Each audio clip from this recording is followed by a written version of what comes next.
Enkya leero ekibuga ekikulu Juba kibuutikiddwa amasasi n'emizinga nga n'ennyonyi leero zirabiddwako nga zeebongera waggulu ku maka ga Dr. Riek Machar mu kibuga Jubbel.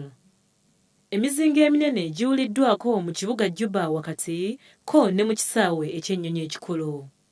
Okulwanagana kuno kuddiridde okwaliwo ku lunaku lwokutaano omwafiira abasirikale abaawerera ddala 150.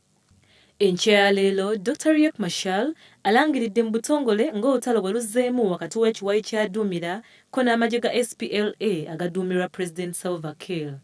Okusinziira ku alipoota eziva e Juba kigambibwa nti Dr. Riek Machar yafunye eggye ly'abakomando nga kaakano beŋŋanza amagye ga gavumenti era nga bagawadde akaseera akazibu ddala.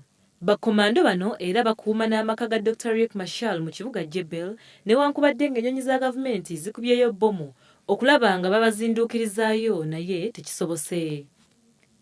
Ekibiina ky'abakomando bano kyali kigezaako okuyingira mu lubiri lwa pulezidenti naye ne balemererwa era nga muno abasirikale abawera 150 baalufiiriddemu.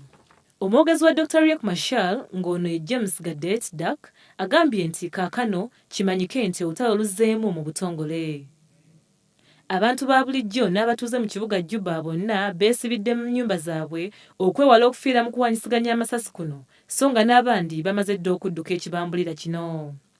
Dr. Riek Machar agambye omukutu gw'amawulire nti akizudde nti President Salva Kiir tagenda kuteeka ndagaano gye baakola mu nkola era nga ye olulimi lw'asinga okutegeera lw'amasasi. Bugenze okuwungeera ng'amagye ga Dr. Riek Machar gamaze okuwamba mmotoka za ttanka